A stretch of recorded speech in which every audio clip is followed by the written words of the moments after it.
Bismillahirrahmanirrahim. Assalamualaikum warahmatullahi wabarakatuh.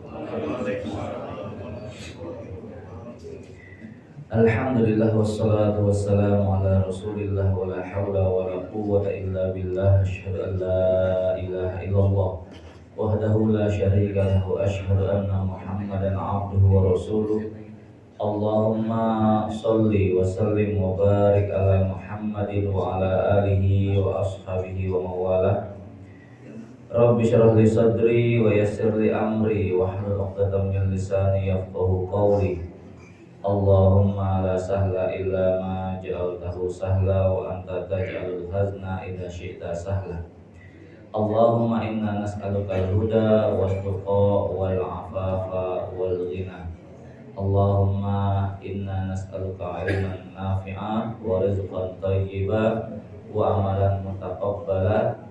Allahumma ati nufusana taqwaha wa zakkiha anta khairu man zakkaha anta waliyuha wa maulaha.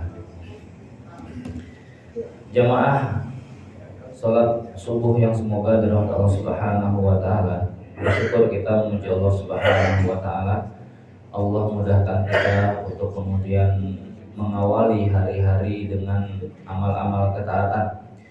Berangkat dari nikmat iman yang masih Allah berikan kepada kita, dijadikannya kita mudah beraktivitas, mengawali setiap aktivitas kita dengan taqarrub kita kepada Allah Subhanahu wa taala. Senantiasa kita berdoa, berharap agar Allah Subhanahu wa taala memberikan keistiqomahan hingga kemudian kita berjumpa kepada Allah Subhanahu wa taala. Jamaah salat subuh yang semoga dari Allah Subhanahu wa taala. Pagi ini kita berbicara tentang fikih sirah, masih berbicara di peristiwa perang Uhud setelah perjalanan panjang perang Badar yang kemudian kita sudah kisahkan kronologis kejadiannya, terus beragam hikmah di balik peristiwa perang Badar. Kita juga sudah menjelaskan latar belakang terjadinya peperangan Uhud, di mana ini merupakan aksi balas dendam yang dilakukan oleh orang-orang Quraisy atas kekalahan telak yang mereka alami dalam peperangan Badar. Sebuah peristiwa awal di mana dampak daripada peperangan Badar menjadikan kaum muslimin semakin bergaung namanya, ya. Mereka-mereka yang kemudian mencibir kaum muslimin mulai mikir-mikir untuk kemudian melancarkan serangan-serangan fisik kepada kaum muslimin setelah perang Badar. Mengingat dalam perang Badar itu jumlah yang tidak berimbang, namun Allah Subhanahu wa taala memberikan kemenangan gemilang, ya. Akan tetapi berbeda dengan orang-orang Quraisy, ya, di mana dendam mereka semakin membara. Dan kita sudah sampaikan Abu Sufyan, ya, yang saat itu masih musyrik, menggalang kekuatan dengan hasil dari perniagaan yang dia bawa, ya. Maka tidak kurang terkumpul 50.000 dinar, ya. Kemudian terkumpul pula 3.000 pasukan tempur, di mana semuanya dipersenjatai dengan persenjataan yang hebat, ya. Kemudian Al-Abbas bin Abdul Muttalib yang saat itu beliau masih berada di Mekah, ya, itu memberikan informasi tentang apa yang terjadi di kota Mekah, ya, persiapan orang-orang Quraisy dalam menghadapi Rasulullah SAW. Begitu kemudian surat itu sampai kepada Rasul nggak serta-merta kemudian mengumumkan isi surat tersebut agar tidak terjadi chaos di tengah-tengah kota Madinah. Ini salah satu ibrahnya, nggak gampang. Tidak semua kebenaran itu harus diungkap saat itu juga. Ada masanya, ada waktunya, ya.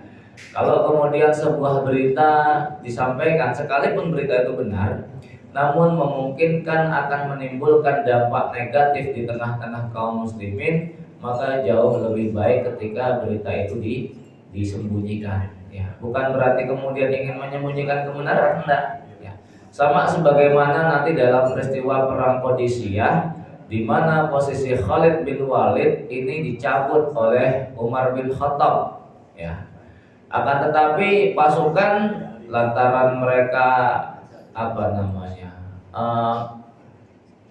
tanda kutip ya ngefansnya itu kepada Khalid bin Walid ya.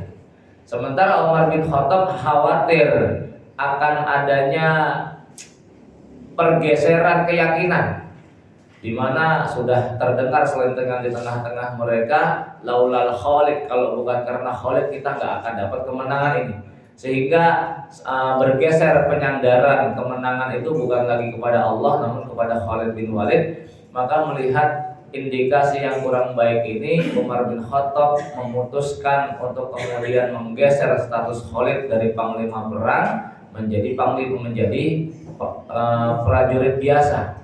Khawatir kemudian orang bersikap dulu terhadap kepemimpinan beliau ya, maka kemudian panglima perang diganti dengan sahabat Sa'ad bin Abi Waqqas.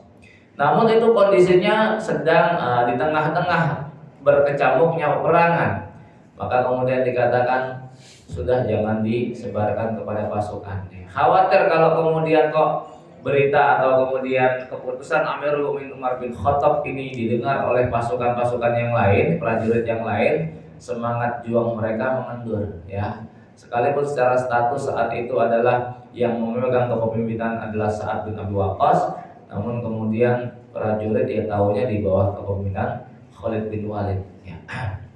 Maka sama pula ketika berita ini datang ya tentang persiapan orang-orang Quraisy untuk kemudian menyambut dalam perang Uhud itu, Rasulullah SAW tidak serta-merta menyampaikannya kepada kaum muslimin secara umum, namun kemudian memusyawarahkan ambil jalan terbaik ya. Dalam musyawarah kita sudah sampaikan di mana secara keinginan pribadi Rasul cenderung untuk menyambut musuh di dalam kota Madinah. Sementara para sahabat yang nggak kebagian kesempatan dalam perang Badar, mereka minta kepada Rasulullah SAW untuk kemudian kita nyambut musuh di luar aja, supaya kemudian musuh nggak menganggap kita ini lemah, nggak menganggap kita penakut. Kita sambut mereka di luar. Yang rata-rata ini didominasi oleh kaum muda, semangatnya luar biasa, energiknya luar biasa, tambah lagi nggak kebagian perang Badar. Yang kaum tua itu kemudian milih, dah kita milih nyambut musuh di dalam aja ya. Tak terkecuali tokoh munafik Abdullah bin Ubay. Nah ini yang nantinya menjadi cikal bakal mereka kemudian melakukan desersi ya, pulang balik kandang setelah kemudian mereka berangkat. Rasul karena merasa didesak demikian hingga kemudian Rasul mengiyakan ya, Rasul kemudian masuk ke dalam kamarnya. Kemudian para sahabat mulai tersadar, kok kita maksa-maksa Nabi ya. Ya begitu kemudian keluar dari kamar, Rasul sudah pakai pakaian tempur 2 lapis bahkan. Lalu kemudian sahabat yang desak-desak, ya Rasul, udah deh ya Rasul, terserah Anda lah ya. Kalau memang Anda berkeinginan untuk di dalam, sudah kita di dalam saja, nggak perlu kemudian nyambut keluar. Karena Rasul sudah pakai pakaian tempur, maka beliau kemudian mengatakan dalam hadisnya ya, ma yang bagi nabiin idza bisa li ummatihi ay dar'ahu ayyadhaha hatta yuqatil. Tidak patut bagi seorang nabi apabila dia sudah pakai pakaian tempur siap untuk berangkat, lalu kok kemudian meletakkan kembali perlengkapannya sebelum kemudian dia berperang ya. Sebuah apa namanya? Ya macam kayak pepatah itu ya, pepatah Blangwir tuh ya, pantang pulang sebelum padam gitu ya. Kalau yang lain kan pantang pulang sebelum kenyang ya. Baik jamaah salat subuh yang semoga Allah Subhanahu wa taala ya. Ini banyak ibrah di balik semua peristiwa tersebut. Nanti insyaallah akan kita jelaskan ya. Lalu kemudian Rasulullah SAW keluar dari Madinah bersama 1.000 orang pasukan menuju lembah Uhud pada hari Sabtu tanggal 7 Syawal. Ya. Setahun setelah peristiwa Badar. Badar itu pada bulan Ramadan tahun kedua, sementara Uhud itu pada bulan Syawal tahun tahun ketiga, 1 tahun ya, 1 tahun setelah peristiwa Badar. Ketika berada di perjalanan antara Madinah dengan Uhud, Abdullah bin Ubay bersama sepertiga pasukan di mana umumnya terdiri dari para pendukungnya melakukan desersi kembali pulang dengan alasan yang dikemukakan, di mana nih Abdullah bin Ubay kan tadi mengusulkan juga untuk kita di dalam kota Madinah saja, nggak usah kemudian keluar. Ini menjadi alasan bagi Abdullah bin Ubay yang kemudian diiyakan oleh 300 kawan-kawannya, ya Masya Allah, bisa dibayangkan ya, berangkat 1000 menghadapi pasukan 3000, di tengah jalan 300-nya pulang. Ini kan perang mental betul ya. Abdullah bin Ubay mengatakan asani wa ta'al walidani wa mawala ra'ya lahu wa ma nadri alama naqatul anfusana. Dia Muhammad lebih cenderung kepada pendapat bocah masih ingusan. Kita yang sudah sesepuhnya itu malah diabaikan ya. Kami tidak tahu apa kami harus membunuh diri kami sendiri. Ini adalah Abdullah bin Ubay yang nanti dia menjadi cikal bakal kemunafikan. Menyikapi semacam ini, para sahabat kemudian menjadi dua kubu. Ada kemudian mengatakan, yuk udah kita bunuh saja mereka sekalian gitu kan ya. Kemudian sahabat yang enggak, biarkan saja. Nah, maka dalam peristiwa perang Uhud ini banyak ayat-ayat Allah Subhanahu wa taala yang kemudian Allah turunkan terkait dengan beragam peristiwa yang terjadi, tak terkecuali dalam peristiwa desersinya Abdullah bin Ubay ya, dari pasukan tempur ya. Ini yang kemudian membawa 300 kawan-kawannya. Allah Subhanahu wa taala kemudian menurunkan sebuah ayat dalam surah An-Nisa. Ya, An-Nisa ini banyak berbicara tentang perang Uhud ya. Hampir 60 ayat ya. 60 ayat dalam surah An-Nisa itu berbicara tentang perang Uhud. Dalam surah An-Nisa Allah Subhanahu wa taala kemudian berfirman, "Famalakum fil munafiqina fi'atain." Mengapa kalian wahai orang-orang mukmin dalam menyikapi tentang orang-orang munafik itu menjadi dua kubu ya. Wallahu arkasahum bima kasabu, sedangkan Allah Subhanahu wa taala telah membalikkan mereka kepada kekafiran. Ya. Lihat bahasa yang kemudian Allah Subhanahu wa taala terangkan kepada kita. Pada dasarnya orang-orang munafik status awalnya mereka diakui memiliki iman oleh Allah Subhanahu wa taala.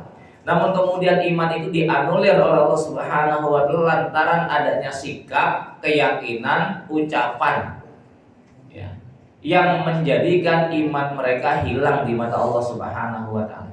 Bukan hanya dengan satu jenis amal mereka menghilangkan keimanan mereka, namun 3 jenis amal: keyakinan, lisan, dan perbuatan ya.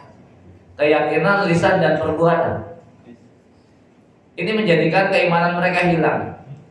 Sekalipun di awalnya Allah mengakui mereka termasuk orang-orang beriman pada awalnya, namun kemudian dianulir oleh Allah Subhanahu wa taala. Padahal Allah telah membalikkan mereka kepada kekafiran. Artinya Allah mengakui sebelumnya mereka menyatakan beriman, lalu kemudian Allah balikkan mereka ya kembali kepada kekufuran.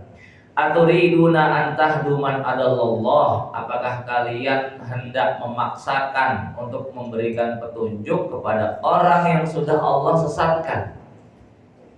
Waliyadzubillah wa may yudlilillahu falan tajida lahu sabila. Barang siapa yang sudah disesatkan oleh Allah, dia enggak akan pernah memiliki jalan petunjuk. Jamaah yang semoga dari Allah Subhanahu wa taala, ini yang kemudian harus kita perhatikan terkait dengan sikap-sikap orang munafik. Betapa Allah Subhanahu wa taala tidak menyukai keterlibatan mereka dalam setiap peperangan yang dibawa oleh Rasulullah sallallahu alaihi wasallam. Maka dengan beragam peristiwa Allah senantiasa menjadikan orang-orang munafik ini memiliki alasan yang logis untuk kemudian menghindari yang namanya peperangan. Kenapa? Karena Allah nggak suka mereka ikut terlibat dalam hal itu ya. Dalam surah Al-Anfal itu kan juga kemudian wa in aradul khuruja la'addu lahu 'uddah. Kalau sekiranya mereka betul-betul berniat ingin berperang, keluar berperang, la'addu lahul uddah, maka mereka akan mempersiapkan semua kebutuhannya. Ibarat orang safar, dia akan mempersiapkan hal-hal apa yang dibutuhkan selama dalam safar tersebut. Sebagaimana dia juga akan mempersiapkan apa saja bekal yang akan dia butuhkan ketika sudah sampai di tempat tujuan. Nah, ini perang. Tentu persiapannya sudah disampaikan. Kita kalau mau camping kan sudah disampaikan nih persiapan camping. Ya, bawa tenda, bawa kompor, bawa macam-macam gitu kan ya. Kalau betul-betul niat ingin berangkat, maka semua persiapan yang sudah disampaikan itu bakal disiapkan. Orang-orang munafik lenggang ala kadarnya aja karena memang nggak niat. Kenapa? Ya. Wa in aradul khuruja la'adu lahu uddah walakin karihallahum bi'asahum. Ini ya kuncinya tuh di sini. Akan tetapi Allah tidak menyukai keterlibatan mereka. Allah nggak senang kalau mereka ikut berangkat, maka Allah berikan kelemahan dalam niatan mereka. Jangan lagi dalam berangkat jihad fisabilillah, dalam sholat saja Allah berikan rasa malas kepada mereka, ya. Ini dampak daripada ketika seseorang terjangkiti penyakit nifaq, lalu kemudian nggak terdeteksi hingga kemudian menjadi penyakit nifaq akut, ya. Jamaah salat subuh yang semoga Allah Subhanahu wa taala. Kemudian dalam menghadapi peperangan ini, ya, sebagian para sahabat kemudian ada yang mengusulkan supaya meminta bantuan kepada orang-orang Yahudi. Karena orang-orang Yahudi, ya, sebagian mereka, ya, bukan sebagian, secara umum mereka masih terikat perjanjian, ya, perjanjian dengan kaum muslimin, di mana di antara butir-butir perjanjiannya, ya, mereka siap bersekutu, memberikan bantuan, pertolongan, sokongan, dana, tenaga ketika kemudian menghadapi musuh dari pihak luar, ya. Akan tetapi Rasulullah SAW kemudian menjawab dengan sabdanya, la nantansiru bi ahli syirki, la nastansiru bi ahli syirki ala ahli syirki. Kita tidak akan minta pertolongan melawan orang kafir. Kita tidak akan melawan orang kafir dengan meminta pertolongan kepada orang kafir. Kita tidak akan meminta pertolongan kepada ahli syirki untuk melawan orang-orang syirik. Nah, itu menjadi kaidah tersendiri. Nanti menariknya kenapa dalam hadis ini Rasulullah SAW menyebutkan ahlul kitab dengan ahli syirki, ya. Apakah kemudian ahlul kitab disebut sebagai ahli syirki, orang-orang syirik? Dalam surat Al-Bayyinah kan Allah menyebutkan innal ladzina kafaru min ahlil kitabi wal musyrikin, ya. Orang-orang kafir dari ahli kitab dan orang-orang musyrik. Artinya ini dua jenis yang berbeda. Namun dalam hadis ini Rasul kemudian menyebutkan ahli kitab dengan sebutan ahli syirki, ya. Rasulullah kemudian bersama para sahabatnya, ya, jumlah mereka tidak lebih dari 700 orang karena tadi sudah diselsi 300, ya. Mengambil posisi sebuah dataran lereng gunung, bentengi diri dari balik gunung menghadap ke arah Madinah. Ini sudah kita sampaikan, di mana Rasul Allah berikan kemampuan dunia militer, ya. Di samping secara karakter memang ini sudah menjadi karakter orang-orang Arab, mereka terbiasa hidup dalam kondisi peperangan yang secara alamiah menjadikan mereka juga memiliki kemampuan untuk memimpin pasukan tempur, memiliki kemampuan untuk kemudian mengatur barisan, tak terkecuali sosok Rasulullah SAW, terlebih beliau seorang Rasul, sekalipun mungkin, ya, sekalipun misalnya beliau tidak terbiasa untuk memimpin pasukan tempur, cuman kebutuhan sebagai seorang Rasul Allah Subhanahu wa Ta'ala akan ajarkan itu, ya. Sama sebagaimana nanti Imam Mahdi, secara zahir beliau orang solih, namun beliau nggak punya kemampuan untuk memimpin manusia. Beliau nggak punya ilmu tentang politik, nggak punya ilmu tentang militer, ya. Namun ketika sudah waktunya tiba, Allah Subhanahu wa Ta'ala mengislah, ya, Imam Mahdi sehingga pagi hari beliau bangun lalu kemudian siap dengan segala macam kebutuhannya sebagai seorang pemimpin, ya. Itu kelasnya Imam Mahdi, apalagi kelasnya Rasul. Baik jemaah, semoga Allah Subhanahu wa Ta'ala Ya, di lembah itu kemudian di bukit itu Rasul kemudian menunjuk 50 orang ahli panah, di mana wanti-wanti Nabi Sallallahu Alaihi Wasallam ini mutlak, ya. Nggak boleh turun apapun kondisinya. Abdullah bin Jubair ditunjuk sebagai Jubair bin Abdullah ditunjuk sebagai pimpinan daripada pasukan pemanah tersebut. Dalam keberangkatan yang menuju lembah Uhud, kita sudah sampaikan di sana ada 2 orang anak muda, ya, Rafiq bin Khudaid dan Abdullah bin Jundab, ya, yang kemudian secara status usia beliau masih sangat belia, namun kemudian pada awalnya dicegah oleh Rasul lantaran belum cukup umur. Akan tetapi mereka memiliki kemampuan yang meyakinkan hingga kemudian keduanya diizinkan oleh Rasulullah SAW untuk kemudian ikut terlibat dalam perang Badar. Juga yang gak kalah menarik kisah tentang Abu Dujana, ya, sosok sahabat yang nyentrik, unik. Peristiwanya Rasulullah SAW memberikan sebuah pedang, semacam kayak mengundi lah, ya. Rasul kemudian menunjukkan sebuah pedang lalu mengatakan, siapa di antara kalian yang sanggup memenuhi hak pedang ini? Para sahabat mulai kemudian kasakusuk, muncullah sosok Abu Dujana. Ya Rasul, ya, apa hak pedang tersebut? Ya. Abu Dujana kemudian siap untuk kemudian mengambil hak pedang tersebut, ya, di mana pedang ini nggak boleh disarungkan sebelum selesai, ya, nggak boleh. Dan pada pertempurannya nanti pedang itu Masya Allah menjadi bengkok, ya, yang digunakan oleh Abu Dujana. Abu Dujana bawa pedang tersebut kemudian jalan petentang-petenteng, ya, menampakkan sikap arogansi dan keangkuhannya.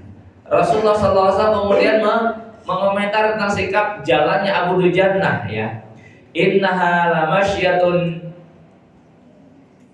yabghaduhallahu illa fi misla hadzal mautin. Sesungguhnya cara berjalan seperti itu adalah cara berjalan orang yang dimurkai oleh Allah Subhanahu wa taala.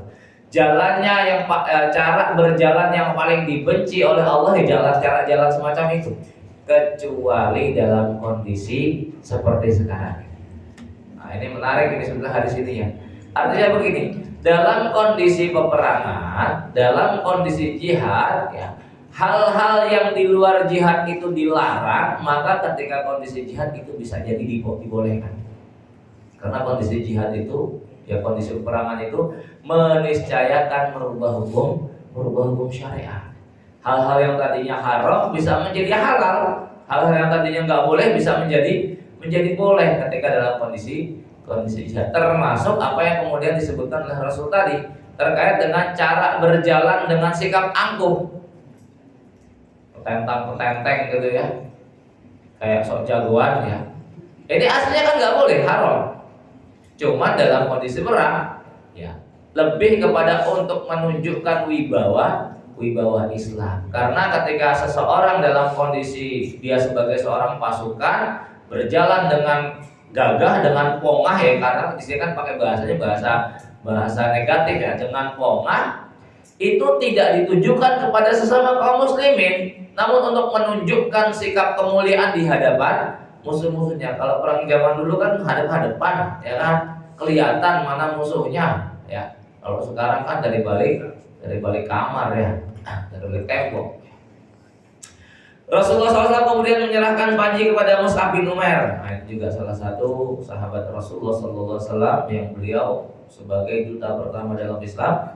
Dalam peristiwa Aqabah kita sudah jelaskan, pasca Aqabah yang pertama, Rasulullah SAW kemudian mengutus Mus'ab bin Umair untuk berangkat bersama 12 orang utusan Madinah, berangkat ke Madinah menyebarkan dakwahnya di sana. Nah, Mus'ab bin Umair sosok sahabat yang Masya Allah tajir melintir, duitnya banyak, kaya raya, karena orang tuanya kaya raya. Ketika masuk Islam semua fasilitas hidup itu dia tinggalkan, ya. Dalam peristiwa Uhud inilah kemudian beliau mendapatkan syahadah, di mana Masya Allah nggak mendapatkan kain kafan. Padahal sebelumnya kaya raya, nggak mendapatkan kain kafan ketika meninggal dunia. Nggak cukup untuk kemudian mengafani tubuhnya, ditarik ke atas kakinya kelihatan, ditarik ke bawah kepalanya kelihatan.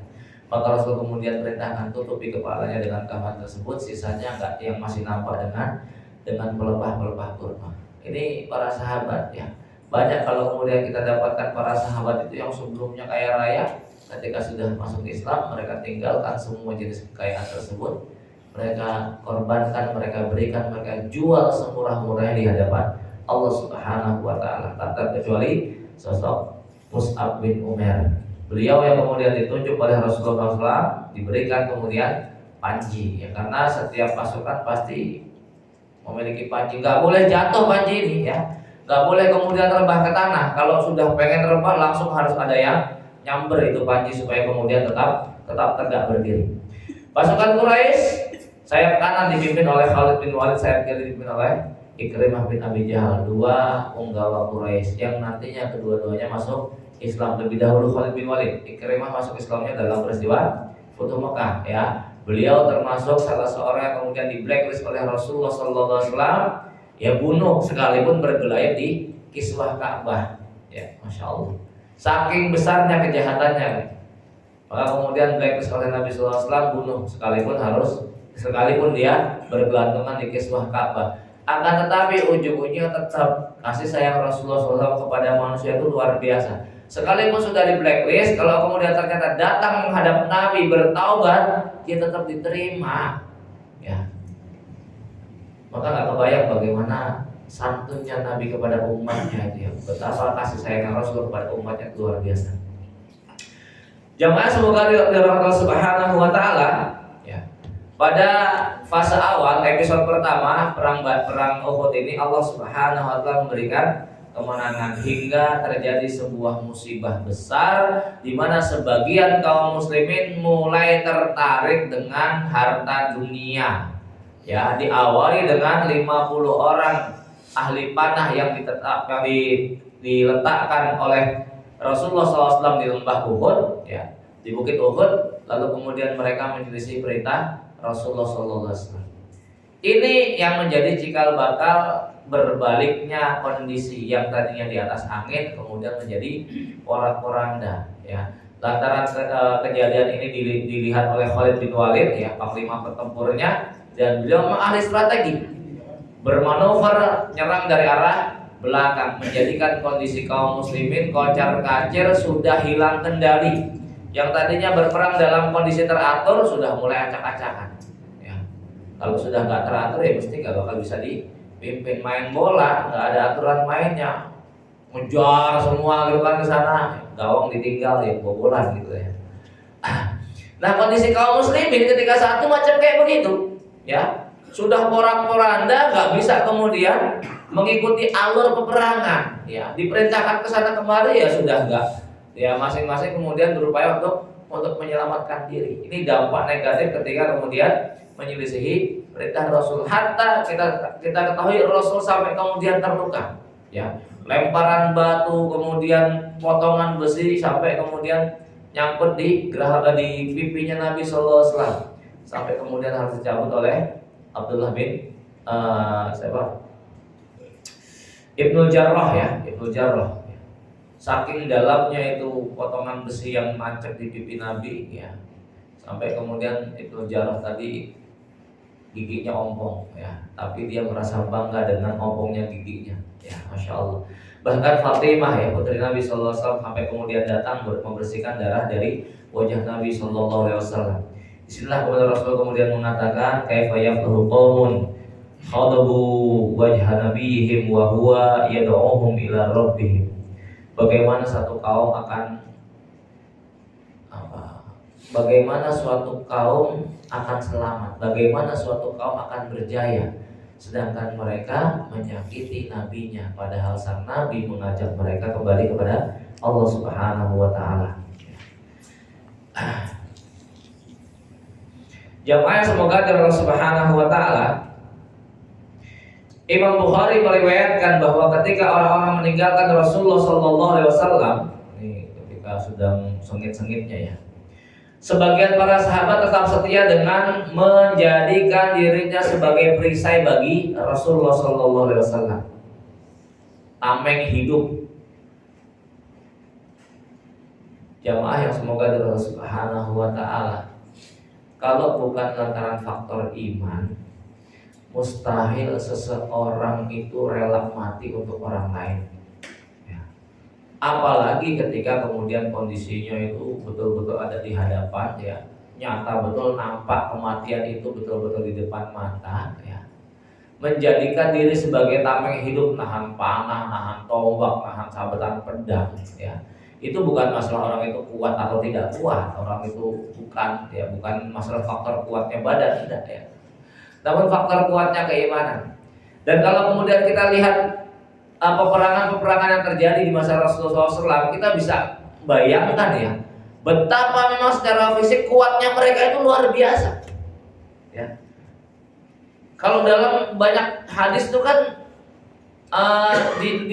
diceritakan bagaimana bekas-bekas sabetan pedang itu nggak cuma satu dua, puluhan bekas sabetan pedang, bekas panah, bekas tombak, itu yang kemudian ada di tubuh para sahabat.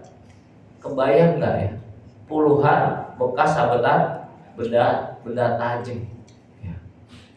Nggak kebayang betapa kuatnya fisik mereka. Bandingkan dengan fisik kita hari ini, kena silet dikit, nyari apa? Soplas, betadin, ya. Motong sapi kebeset dikit doang, ya kan? Nyari. Sementara para sahabat ketika betul-betul macam kayak gitu, lihat.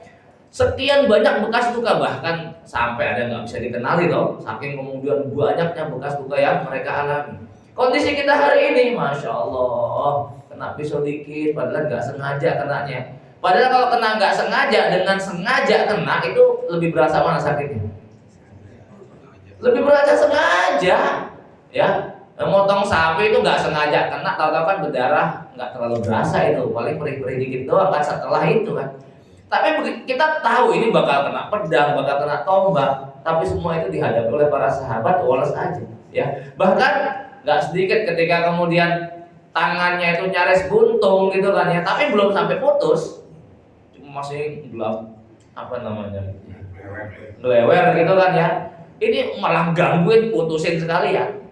Ya kan emang gangguin sabetan ayunan pedangnya kan, malah putusin sekali, ya. Oh, kalau sekarang bukan IGD lagi itu maksudnya, ya.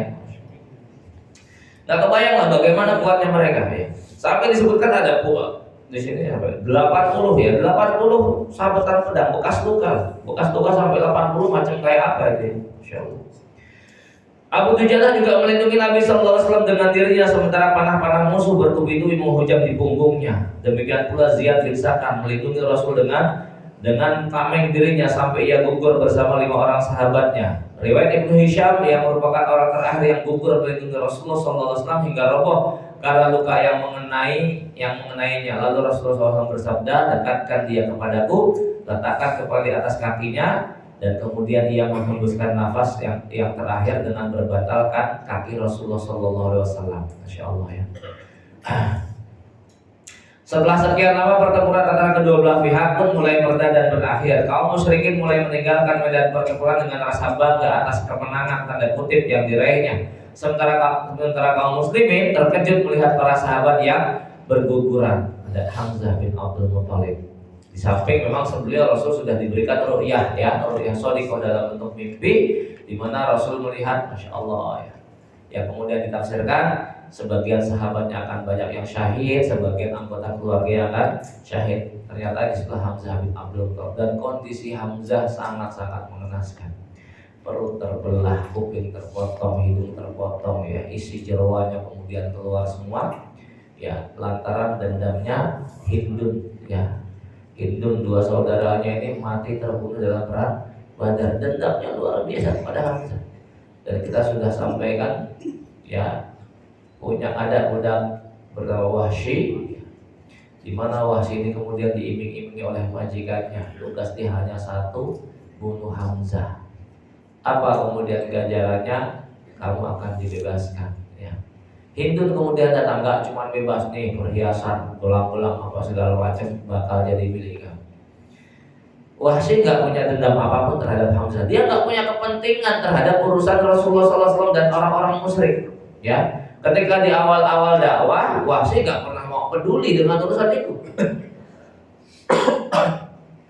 Dia hanya kemudian peduli bagaimana supaya dirinya kemudian bisa menjadi orang merdeka. Maka dia berupaya untuk bisa menjadi orang merdeka. Maka begitu ada tawaran dari Hindun semacam itu, wah semangatnya luar biasa. Tujuannya hanya satu, supaya dia menjadi orang merdeka.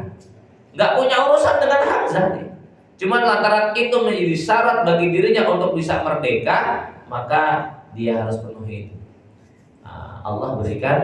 Allah berikan kemampuan kepada Wahsy. Beliau seorang ahli tombak, ya, dan qadarullah melalui tangan beliau sahabat Hamzah bin Abdul Muthalib paman Nabi SAW itu kemudian mendapatkan syahadah. Kondisinya luar biasa mengenaskan sampai Rasul betul-betul gak tertahankan lah kesedihan beliau melihat kondisi Hamzah. Satu persatu kemudian Rasul memerintahkan para sahabat untuk mengumpulkan ahli Uhud, ya, mereka yang syahid dalam perang Uhud, ya, tidak kurang dari 70 para sahabat ini terbunuh. Ya, satu lubang diisi 2 orang. Rasul mengatakan siapa di antara mereka yang paling banyak hafalannya? Si fulan yang harus dahulukan dia. Dikubur tanpa menggunakan kain kafan apa adanya, tanpa kemudian dimandikan, ya, sesuai dengan kondisinya masing-masing, ya. Dengan kondisi pakaian yang penuh darah, tanpa kemudian dibersihkan, tanpa kemudian dimandikan, tanpa kemudian dikafani, kondisi sesuai dengan apa yang beliau dapatkan tatkala mereka mendapatkan syahadah di lembah Uhud, ya. Dimasukkan satu lubang 2 orang, ya, didahulukan mana yang lebih memiliki banyak hafalan, dia didahulukan masuk. Lalu kemudian Rasul mengatakan, aku menjadi saksi atas mereka pada hari kiamat nanti. Insya Allah, ya. Ini kelebihan. Maka tadi kita katakan dalam medan perang itu banyak kondisi-kondisi yang di luar medan perang itu menjadi boleh di medan perang, ya. Ada kondisi-kondisi yang itu harus dilakukan di luar kondisi perang, namun ketika kondisi perang nggak perlu kemudian dilakukan. Termasuk dalam pengurusan jenazah, ya. Di luar kondisi perang, orang kemudian meninggal dunia normal, ya, kita mandikan, kita kafani, kita sholatkan, kita kuburkan, kan begitu. Dalam kondisi perang, orang-orang kemudian mati syahid, ya, Masya Allah, nggak perlu disolatkan, nggak perlu dimandikan, nggak perlu kemudian dikafani, langsung kuburkan saja, ya. Kenapa? Ya, nanti ada kisah seorang sahabat yang kemudian dimandikan malaikat. Memang menarik kisahnya. Kenapa? Berangkat perang dalam kondisi junub, baru pengantin baru, ya. Pengantin baru habis sama istrinya muncul panggilan perang. Wah, keren banget satu, ya. Masya Allah, tuh kalau terjadi di kita kayaknya mustahil, ya. Kan kamu bini pengantin baru ada perang gitu kan, ngapain gitu. Tapi beda dengan sahabat tadi, ya. Belum sempat mandi janabah, ternyata syahid. Yang mandiin langsung malaikat, ya. Masya Allah. Orang-orang Yahudi dan munafik, ini, ya. Karakter orang-orang munafik khususnya itu senantiasa mencari berita-berita yang menyudutkan kaum muslimin. Maka begitu kemudian berita kekalahan kaum muslimin ini sampai, orang Yahudi dan munafik khususnya, Masya Allah, ini jadi berita besar, ya. Kemudian di blow up berita ini setinggi-tingginya supaya kemudian meruntuhkan nama besar kaum muslimin, ya. Keluar kalimat dari gembong munafik, cobaan tuh ikut kita, ya. Cobaan ulang, nggak bakal jadi mati mereka itu kan, ya. Nah, maka terkait tadi kita katakan terkait dengan orang-orang perang Uhud ini banyak sisi-sisi kemunafikan yang kemudian terungkap. Kalau perang Badar kan menang, ya kan? Perang Badar menang. Orang-orang munafik itu ketika kemudian kalau melihat kaum muslimin menang, dia ngiri, kenapa? Coba kan saya ikut perang, ya, dapat ghanimah gitu kan, ya. Tapi kalau kemudian kaum muslimin mengalami kekalahan, coba nanti gak usah ikut, ya. Coba yang mati-mati itu kalau nggak ikut kan dia nggak bakal mati, gitu. Ya itu selalu kemudian mencari celah. Maka orang-orang munafik, ya, Masuk Islamnya mereka berdasarkan kepentingan duniawi. Maka nanti kita akan dapatkan ya, orang munafik itu ada syarat yang harus mereka penuhi ketika mereka mau diakui oleh Allah sebagai bagian daripada orang-orang mukmin. Kalau orang-orang kafir, syarat taubatnya itu hanya 3 Allah berikan dalam surah Al-Baqarah di awal-awal Allah jelaskan. Ya, bahkan dalam surah Al-Baqarah di awal-awal ayat Allah berbicara tentang orang-orang mukmin itu hanya 3 ayat. Ya, Allah berbicara tentang orang-orang kafir juga hanya sekitar 3 atau 4 ayat. Namun ketika Allah berbicara tentang orang-orang munafik, berapa ayat? 13 ayat. Ya, masya Allah. Awal-awal Al-Baqarah itu ya, di awal ayat, mulai dari ayat yang ke-5, 6, 7, 8 itu yang berbicara tentang orang-orang munafik jauh lebih banyak daripada yang berbicara tentang orang-orang mukmin dan orang-orang kafir ya. Nah di surat An-Nisa ini nggak kurang dari 60 ayat Allah turunkan ya terkait dengan peristiwa dari mulai kronologis berangkatnya. Dimulai daripada ayat 121 juga dari surat Ali Imran ya, Ali Imran. An-Nisa itu banyak berbicara, Ali Imran juga kemudian banyak berbicara ya. Dimulai dari ayat 121 Allah Subhanahu wa taala menceritakan awal kisahnya ya. Dan ingatlah ketika kamu berangkat pada pagi hari dari rumah kamu ya, keluargamu ya, dalam rangka menempatkan para mukmin pada beberapa posisi untuk berperang. Ini adalah peristiwa perang Uhud. Rasul keluar dari rumahnya ya, kemudian mengatur barisan kaum sehingga kemudian 60 ayat berikutnya ini berbicara tentang perang Uhud, tentang perang Uhud ya. Yang kemudian tadi kita katakan dampaknya memang luar biasa, berangkat dari kesalahan sebagian kaum muslimin yang kemudian menyelisih perintah Nabi. Sahabat Anas bin Nadhr saja sampai ketika kemudian berita tersiar isu wafatnya Rasulullah sebagai sahabat udah lemes, loyo, nggak punya semangat. Sahabat Anas bin Nadhr kemudian mengatakan, "Ente kenapa kok pada begini? Mau ngapain lagi kita, Rasul sudah wafat. Kalau seandainya Rasul betul sudah wafat, ya sudah, ayo ikutan. Apa fungsinya hidup sepeninggal Rasulullah SAW? Mendingan ayo kita sambut sama-sama kematian." Nah, yang lemes sudah lemas ya, adalah sahabat Anas bin Nadhr berdoa, "Ya Rabb, aku berlepas diri dari apa yang mereka lakukan." Sahabat Anas bin Nadhr lalu kemudian melihat ya atau mencium bau surga ya. Lalu kemudian beliau menyambut, termasuk salah seorang yang kemudian mendapatkan syahadah ini, Anas bin Nadhr. Sabtu sore Rasulullah kemudian meninggalkan Uhud pada malam harinya bermalam di Madinah. Ini salah satu strategi Nabi juga nih ya. Bersama para sahabat pada malam itu kaum muslimin mengobati luka-luka mereka. Setelah menunaikan sholat subuh pada hari Ahad, Rasulullah memerintahkan Bilal untuk mengumumkan bahwasanya Rasulullah SAW memerintahkan kepada mereka dan para sahabat agar keluar mengejar musuh. Kondisinya masih letih, luka-luka belum pulih ya. Pada hari Ahadnya Rasul perintahkan Bilal untuk kemudian mengumumkan para sahabat nggak ada yang boleh kembali ke Madinah ya. Langsung segera ngejar musuh, dan yang boleh ikut ngejar itu hanya mereka yang kemudian ikut dalam peperangan Uhud ya. Lalu kemudian Rasulullah SAW kemudian meminta untuk mengambil panji yang yang belum dilepaskan, lalu menyerahkan kepada sahabat Ali bin Abi Thalib. Dengan kondisi yang belum pulih serta serba lemah, para sahabat kemudian mengejar musuh sampai ke Hamrul Asad ya, sebuah tempat yang terletak 10 mil dari wilayah Madinah. Disinilah kemudian kaum muslimin menyalakan api unggun besar, seolah-olah ini adalah pasukan tambahan besar ya. Saat itulah ada Ma'bad al-Khuzai, seorang musyrik dari Bani Khuza'ah. Dia kemudian melintasi wilayah itu, melihat kaum muslimin dengan api unggun yang sedemikian besar. Segera kemudian Ma'bad ini nyusul kelompoknya Abu Sufyan ya kan. Sementara Abu Sufyan sedang dalam perjalanan ya, kembali ke kota Mekah awalnya ya. Lalu kemudian berdiam, berkemah ya, pesta pora merayakan kemenangannya.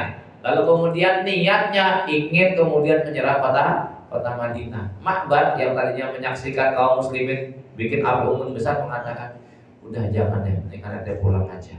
Muhammad kayaknya dendam betul, dia sudah mengumpulkan pasukan lebih besar dari sebelumnya. Aku lihat api unggunnya gede banget. Ya.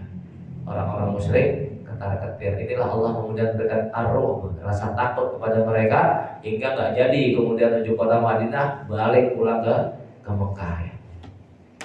Jamaah semoga Allah Subhanahu wa taala ibrah penting dari peristiwa perang Uhud, ya, sebuah peperangan yang kemudian menjadi dilatar belakangi kekalahan orang-orang Quraisy. Di awal kita sudah sampaikan betapa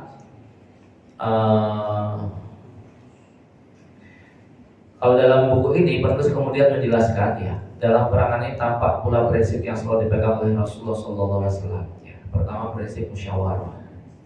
Dalam prinsip musyawarah tadi kita sudah sampaikan, Rasul menyetujui apa yang kemudian diinginkan oleh kaum muda.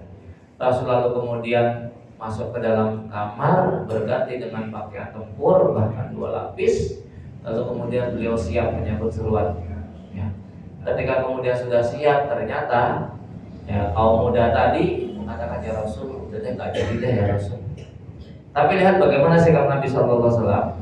Beliau tetap kemudian dengan keputusannya tidak pantas bagi seorang nabi ketika sudah menggunakan pakaian tempurnya lalu menanggalkannya sampai kemudian dia berperang. Ini merupakan sebuah kaidah penting bagi kita untuk memahami tentang sesuatu yang sudah diputuskan dalam musyawarah. Ya, sesuatu kalau sudah diputuskan dalam musyawarah dan sudah disetujui, maka sejatinya nggak boleh dianulir sampai sesuatu itu terlaksana. Ya, dalam kondisi apapun, rapat, ya sudah selesai, setuju, ya sudah, itu menjadi hasil yang kemudian harus ditunaikan. Jangan sampai kemudian kok itu sebagai sesuatu yang sudah diputuskan lalu kemudian berubah tanpa adanya keputusan rapat lagi. Ya. Ini menunjukkan tentang tegasnya Rasulullah ketika sudah mengambil sebuah keputusan. Kemudian sikap Nabi Shallallahu Alaihi Wasallam yang kemudian beliau menggunakan 2 lapis pakaian tempur. Coba bisa dibayangkan, ya, sosok Nabi Rasulullah Shallallahu Alaihi Wasallam saja yang sudah dijamin oleh Allah Subhanahu Wa Taala bahwasanya beliau itu bakal dijaga oleh Allah. Artinya musuh nggak bakal bisa bunuh Nabi Shallallahu Alaihi Wasallam, melukai iya, tapi membunuh nggak sampai Rasul wafat itu nggak mungkin. Ya, sudah dijamin oleh Allah Subhanahu Wa Taala. Rasul mengajarkan benarnya bentuk tawakal. Ya. Nggak kemudian, yang penting tawakal, Bismillah. Perang nggak pakai kemudian body protector. Nah, ini keliru sebetulnya. Ketika memang itu ada, gunakan sebagai satu bentuk untuk menyempurnakan tawakal. Ya. Punya motor, naruh, yang penting tawakal, udah dititipin sama Allah. Hilang ya sudah, terima nasib. Jangan kemudian ngomel-ngomel gitu loh, ya. Lo nggak dikunci, apalagi kuncinya nyantel gitu kan, ya. Ya. Ikat dulu unta kamu, baru kemudian tawakal. Jangan kemudian untanya dilepas begitu saja terus tawakal, ya Allah aku tawakal kepada kamu, untanya jalan-jalan. Nah, Rasul mengajarkan demikian. Sekalipun beliau tahu bahwasanya beliau adalah sosok yang sudah dijamin keselamatannya oleh Allah Subhanahu Wa Taala, cuman tetap Rasul berikan contoh pakai apa namanya tadi baju besi, ya, baju besi untuk melindungi diri. Enggak gegara kemudian pengen nyari syahid, kemudian telanjang dada gitu kan. Ya. Harus jalan tawakal harus di tawakal tidak menafikan usaha seseorang, ya. Usaha seseorang sebagai satu bentuk kewajiban, tawakal juga sebagai bentuk kewajiban yang lain. Ketika sudah berusaha maksimal mungkin, lalu kemudian bertawakal, ternyata hasilnya tidak sesuai dengan yang diharapkan, ya sudah, kembalikan semuanya kepada Allah. Sudah dikunci setang, sudah dikasih tambahan gembok, ya, sudah dikasih rantai kapal pula.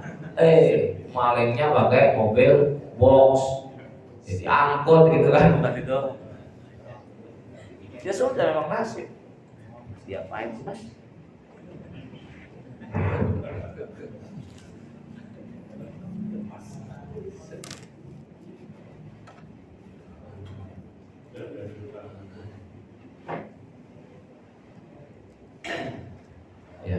Yang penting ketika kemudian kita berikhtiar tadi ya, itu sudah punya nilai pahala. Bertawakal tambah punya nilai pahala. Jemaah semoga Allah Subhanahu wa taala tambahkan lagi satu ibrah.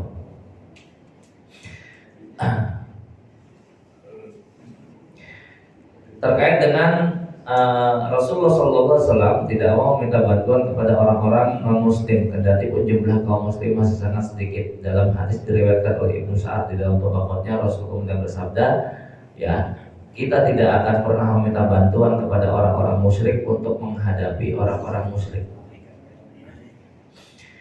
Muslim meriwayatkan dari Nabi bahwasanya Nabi SAW berkata kepada seorang lelaki yang ingin berperang bersama-sama dalam perang Badar, ya. Ketika ada seorang laki-laki pengen ikut terlibat dalam perang Badar bersama Nabi, Nabi kemudian mengatakan, apakah kamu beriman kepada Allah? Orang itu menjawab tidak. Nabi lalu kemudian bersabda, kembalilah karena aku tidak akan minta bantuan kepada seorang musyrik. Berdasarkan hal di atas, jumhur ulama berpendapat tidak boleh meminta bantuan kepada orang-orang kafir dalam peperangan. Ya, namun Imam Syafi'i beliau punya pendapat lain. Beliau mengatakan boleh ketika memang diasumsikan orang kafir ini bisa dipercaya, jujur dan memang bisa memberikan manfaat. Ya, artinya kalau secara siasah syariahnya sebagaimana kemudian Rasul pernah meminta bantuan Abdullah bin Uraiqit tatkala menunjukkan jalan menuju ke Madinah ketika perjalanan hijrah, maka ada yang kemudian membolehkan. Tapi tadi kita katakan jumhur itu kemudian menyatakan tidak boleh meminta bantuan kepada orang-orang musyrik dalam peperangan. Kenapa? Karena dampaknya juga akan negatif masalahnya. Ketika kemudian mereka memberikan bantuan lalu kemudian qadarullah kita menang, kaum muslimin menang, mereka akan merasa memiliki jasa. Gitu ya. Merasa memiliki jasa sehingga tidak menutup kemungkinan satu saat mereka bakal mungkin lagi. Gitu. Ya. Maka kalau kemudian kita lihat kondisi hari ini ya, kaum muslimin di bumi Gaza, ya, kemudian kok dengan sendirinya negara Iran kemudian ikut terlibat, ya. Ingat satu hal yang harus kita pahami, Iran itu ideologinya jelas-jelas Syiahnya, ya. Sementara al-kufru millatun wahidah, yang namanya kekafiran itu satu agama. Mau dia ateis, mau dia orang Nasrani, mau dia Yahudi, mau dia Buddha, mau dia Syiah, apa segala macam, secara umum al-kufru millatun wahidah. Yang namanya kekufuran itu satu keyakinan. Setel mereka, sekalipun namanya beda-beda. Ya. Sementara Allah sudah kemudian menjelaskan innalladzina kafaru yunfikuna amwalahum liyasuddu an sabilillah. Orang-orang kafir itu mereka membelanjakan hartanya tujuannya hanya satu, untuk menghalangi manusia dari jalan Allah. Maka jangan tertipu dengan penampilan Syiah hari ini, ya. Jangan tertipu, mereka terkesan seolah-olah bantuin Palestina. Nggak mungkin kalau kemudian nggak punya agenda di balik itu yang menguntungkan mereka, itu nggak mungkin. Ya, mesti ada tujuan di balik itu. Maka jangan kemudian lihat zahirnya, Iran bantuin, wah. Ini sampai hari ini kan masih sering ya beredar di WhatsApp itu kan, ya Hizbullah apa segala macam minta kaum muslimin ngucapin takbir, tahlil, tahmid karena Palestina sedang dikepung. Itu berita dari tahun berapa gitu loh. Terus setiap tahun bolak-balik dikirim, masih aja ada yang kirim, ya. Padahal Hizbullah itu, ya, itu kan jelas Syiah. Maka jamaah yang semoga Allah Subhanahu wa taala untuk menyadarkan diri kita betapa Syiah itu betul-betul luar biasa kejamannya. Jangan pernah atau lupakan, jangan pernah kita lupakan, ya, faktor yang menjadikan cucu Rasulullah SAW wafat itu ya tokoh-tokoh Syiah itu, ya. Kejamnya mereka itu luar biasa. Gimana kemudian mereka gak kejam loh, mereka menyakiti diri sendiri aja berani, apalagi nyakiti orang lain. Dan itu sudah menjadi doktrin mereka dari semenjak kecil, ya. Yang namanya peristiwa Karbala itu, ya, Karbala, mereka melukai diri dalam rangka untuk merasakan duka cita yang mengenang meninggalnya Imam Husain kan begitu. Padahal yang menyebabkan Imam Husain meninggal itu mereka. Ya, kejamnya mereka terhadap Ahlus Sunnah itu luar biasa. Maka jangan kemudian tertipu dengan sikap pembelaan mereka seolah-olah mereka membela Palestina. Ya. Baik jemaah, semoga Allah Subhanahu wa taala lagi akidah utama Syiah itu ada pada apa akidahnya? Taqiyah, menampakkan sesuatu yang berbeda dengan apa yang diyakini. Ini akidah mereka. Terus juga kemampuan dialog mereka, kemampuan verbal mereka itu luar biasa. Maka jangan lagi kita yang kelas ilmunya masih ecek-ecek ya. Seorang kiai yang mungkin ilmunya cukup mumpuni ketika kemudian debat dengan orang Syiah saja meniscayakan itu terbawa pola pikir mereka karena memang pandainya mereka dalam retorika itu luar biasa. Maka nggak usah ngetes kualitas ilmu ya, pengen debat orang Syiah jangan ya. Mendingan menghindar daripada khawatir justru malah kebawa dengan pemahaman Syiah. Baik jemaah, semoga Allah Subhanahu wa taala masih cukup banyak ini terkait dengan ibrah dari peristiwa perang Badar ya, insyaallah kita akan lanjutkan di pertemuan berikutnya ya. Kita baru di awal-awal ibrah ini kita sampaikan. Demikian ya, mudah-mudahan Allah Subhanahu wa taala memudahkan setiap urusan kita, memberkahi setiap langkah kaki kita. Allahumma amin. Kita tutup dengan doa kafaratul majlis. Subhanaka Allahumma wa bihamdika asyhadu an la ilaha illa anta astaghfiruka wa atubu ilaik. Wa sallallahu ala nabiyyina Muhammadin. Assalamualaikum warahmatullahi wabarakatuh.